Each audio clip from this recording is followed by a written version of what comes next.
Welcome to the Fire and Earth podcast with your hosts, Jason Mefford and Kathy Gruber. Fire and Earth giving you the keys to unlock your limitless potential. Welcome to another episode of the Fire and Earth podcast. I'm your co-host, Jason Mefford. And I am Kathy Gruber. And as you saw with a couple of our episodes, we were doing just short questions that were sparked by a calendar I had with a question of the day and some cards that Jason had from our friend Corey. And so I have a very important question out of the book today, Jason. This is probably the most, earth-shattering conversation we're going to have. The question was, are you wearing socks? Am I wearing socks? That was the question in the book for that day that I happened to, and I thought, why did the guy in July fall asleep on the job? Why was that the question? And then we thought, what the hell? Could be a very fascinating conversation. So that's the question. Are you wearing socks? Well, I think it's funny. The answer for me is no. So Kathy, are you wearing socks? I'm wearing slippers currently. So no. But I wear a lot of socks as a trapeze artist. I have tons of crazy socks, and I like to wear loafers, and I always wear fun socks with those, might have skunks or guinea pigs or some funky pattern or wine bottles or so. I love socks. Socks to me is the expression of self and style and all sorts of stuff like that. Which again is one of those things that we didn't know until we asked this question that we knew we had in common. So because I actually have a couple of stories about socks too that we can get in and talk about, right? But yeah. I'm the same way. I have a whole sock drawer of crazy socks, colorful socks, because when I would dress up, especially when I was on the road so much training and doing, or even when I was working in the corporate environment, I wanted my socks to be a little different. I wanted them to represent the fun side of me. So it was almost like a little, here I am wearing a suit or wearing a button-down shirt, and I look all professional on the top. And then I go to cross my legs in the meeting, and somebody, catches this flash of color, and they're like, "Holy crap! Did you see Jason's socks?" I don't know how many times in meetings I had people say that. But yep. It's funny because socks, especially for me, I had this this feud with my father when I was growing up about socks. So if you remember back in the, in the 80s, topsiders, you roll up your pants a little bit. You don't wear socks. That was like the in fashion, right? And so, of course, I saved up and I got myself my Sperry topsider shoes so I could be cool. Is that? That's like what everybody wore. I wear funky socks with mine. Oh, so you wore socks with yours? Okay. Yeah. But, for the guys, we had to peg our pants, kind of fold them and roll them up a couple of times and then wear them without socks, right? And so I remember my dad. I mean, it was funny because, there was rarely anything that there was this clash over. But I just remember, for some reason, he had it in his mind that gentlemen wear socks and you're just supposed to wear socks, right? That's just what you do. You just wear socks. And so he would check before I left the house to make sure that I had socks on. He actually did a sock. It was the great sock war of 84. What is this? Pretty much. And that's about when it was, I think, too, right? Uh-huh. But it was, so he would check to make sure I was wearing socks. So then I would leave the house. I'd walk down, the quarter mile to the bus station. And what did I do? I took my socks off and I put them on my backpack. Right? Rebel. My rebel.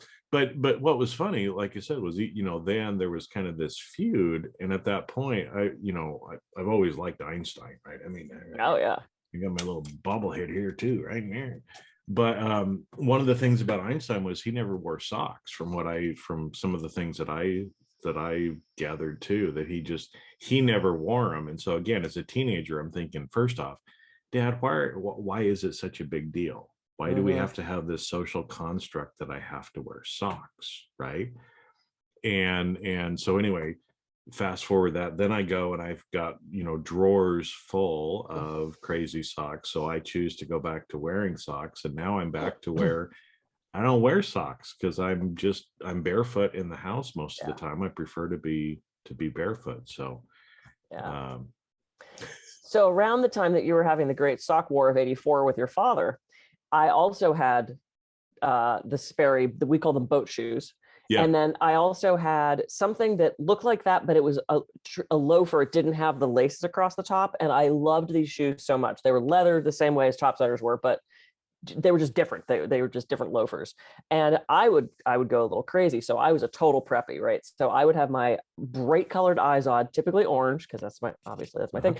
And I would pop the collar. Oh yeah. And I would get one of the shirts that just had the couple buttons up the front, and I'd put that over the shirt with the collar pop. So I would wear a bright yellow shirt over the bright orange shirt, so you could see the orange underneath. And then I would get a pair of orange socks, and I would get a pair of yellow socks, and I would crisscross them so that I'd have yellow, orange, orange, yellow, so that God, no one, I recognize now why no one talked to me in school.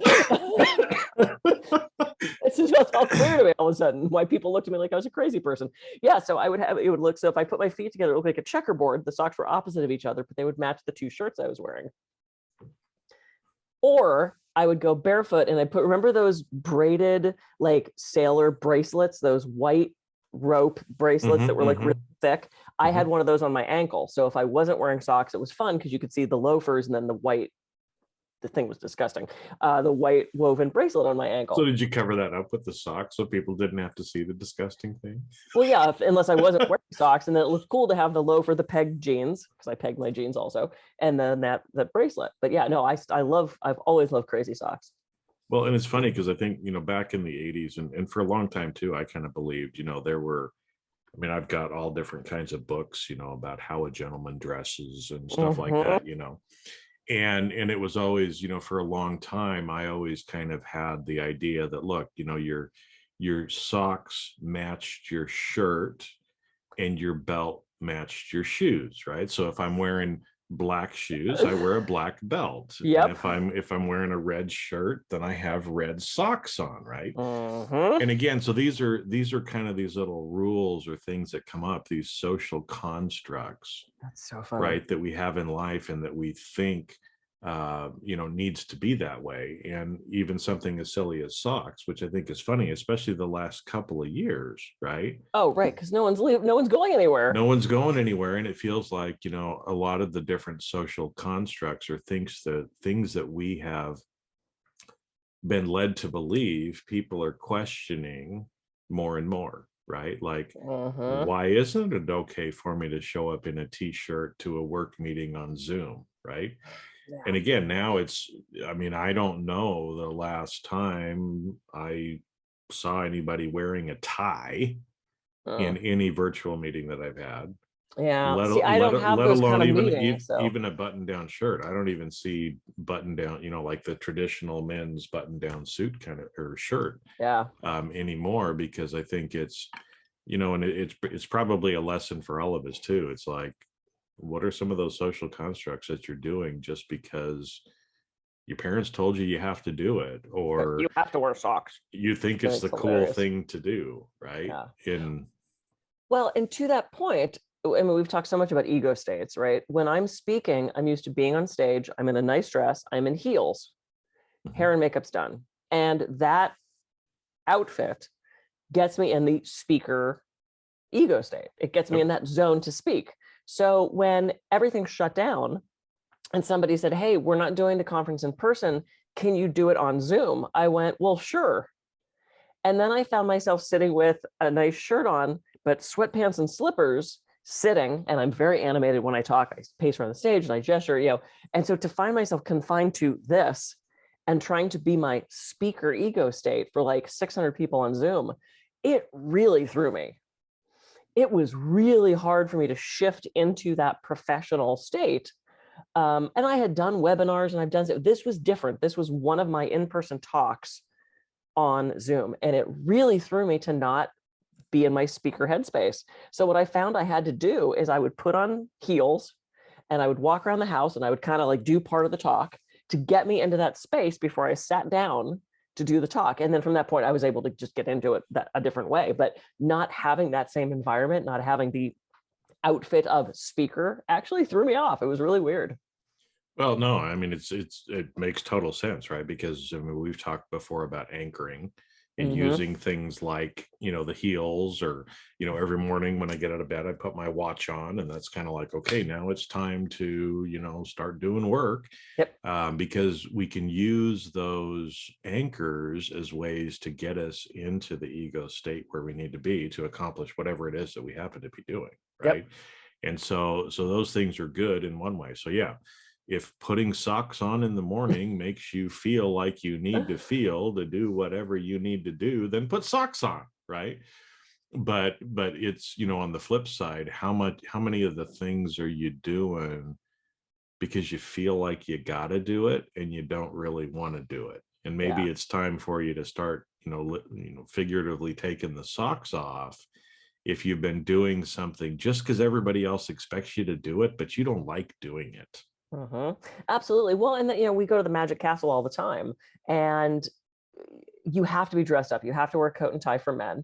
And I know Eric loves D&D, plays every Sunday. So for Christmas, I got him D&D 20 dice, D20 socks, Yeah. and a D20 tie, so that he can dress up but also still express himself. So even if you have to dress a certain way, can't you find a way to express yourself? Get funky socks. I see guys all the time in really slick suits and these crazy ass socks, which I love. I think I love that expression. So even if you're having to conform to something, can you find a way to still make it your own? Well, and I think it's funny. One of the things, is I'm trying to help people become more themselves, more authentic. There's, I think a lot of times they're scared, right? Because they're like, I don't know if people are going to accept me if I Mhm. let other people know something about myself. But, I'm just going to call it like throwing a gang sign, right? I mean, like in the gangs, right? They have certain signs, they wear certain Mhm. colors, they do certain things. So everybody else know, if you're not involved in gang culture, you would have no idea. Sure. But if then right? And so when Eric wears his D&D tie, most of the people in the room that have never played Dungeons and Dragons, they're going to have no idea, right? Mhm. But the fact that he's wearing the tie and somebody else in the room also likes D&D, Yep. they're going to go, cool tie, man, right? And they're going to start talking probably about I was Dungeons and just going to say Dragons. it's an immediate connection point, which is so fun. Yeah. And it's one of those things that little self-expression gives. Okay, so we have to back up a second. So recently on Facebook, what popped up was a memory of me wearing the outfit I just described from high school. That's on Facebook? Oh my God, you can't see it because of the light. Oh, Okay. yeah. Oh, I gotta go. Oh, there it is. There Oh it my. is. Woo! You can see the orange socks and oh my God, it's this red sunglasses. Oh, it's horrible. All right. Yep, Now that I was have me. to. And the swatch. I had a swatch that matched too. Oh my God, what is wrong with me? Yeah. Well, because accessorizing, you had to have the swatches that matched and the colored. You probably wore the bracelets, those what do they call them, jelly bracelets. Yeah. Yeah. Yeah. I didn't wear those, but I had the Yeah. swatch watches too. Oh, So I swatches were so great. You could, but it was that self-expression, right? I mean, it was just that way for people to be a little unique and different. yeah, which again is, and I think that's so many people are just, they're dying inside because they're trying to conform and be like everybody else, right? And so any little signs of self-expression that you can do is good. Throw those gang signs out there, if you will, and just kind of let people, just give them a little hint thing, right? I mean, it's like, Mhm. I actually did I think it was a live video or a newsletter thing anyway, about it was called Show Me Your Iggy Stardust Tattoo. And it's like, what the hell is that, right? Well, because it was a story. I had been on I went to New York. There was a David Bowie exhibit actually going Oh, on. wow. And so, I went over, I'm like, I got the afternoon free. I'm going over to Brooklyn and I'm seeing this exhibit, right? And so I go over there. And of course, after I get through everything, I have to buy some stuff about a book and, some other different stuff from it, right? So I get back on the subway and I'm heading back into Manhattan where I'm staying. And I get on, and there's this gentleman. You can tell he's probably 10 years older than me. Very, very well dressed, very, very expensive clothing, but a little bit quirky. So you could tell that he was a little bit artsy in what he did, but still looked very professional, right? And so I remember we're on the subway. There's not very many people on at that point, but he looks over and he notices my bag, right? Because I'm carrying this bag and it has David Bowie on the outside of it from the museum, because it's branded from the museum. So he looks over at me, he smiles, and then he pulls up his sleeve a little bit, and there's an Iggy Stardust tattoo on his wrist. So we had this immediate connection in the subway, and we started talking about it. He was a big Bowie fan. He'd been there to the exhibit. I don't know how many times. We were talking about it, had a good time together until, he had to get off, or I had to get off. But it's one of those things too, right? Where David Bowie means enough to that man that he tattooed, right, the Iggy Stardust, lightning bolt on his arm. Wow. But he could tell that I must like Bowie as well because of my bag that I'm carrying. I just come back from the exhibit, right? So that's crazy. All of a sudden we know that we have something in common. It's the same thing. I'm sure Eric gets talked up all the time in the Magic Castle with D&D, because I can only imagine a lot of the people that go there have that in common. There's a crossover. There's a crossover, probably. But it's about, and it's great because I love where this conversation went, starting out with something as silly as, are you wearing socks? It's about expression, and it's about your uniqueness, and it's about making that connection. And sometimes it's about keeping your feet warm. It is. And sometimes it's also about helping you get into a certain state that you need to be in to accomplish what you need to do. Yeah. Yay. Cool. All right, everybody. I'm Kathy Groover. I can be reached at kathygroover.com. And I'm Jason Mefford. I can be reached at jasonmefford.com. So decide, you're going to wear socks or not today. It's up to you. But whatever you do, just do something that expresses yourself a little bit more and lets other people know a little bit more about you. Catch you on the next episode of the Fire and Earth podcast. See ya.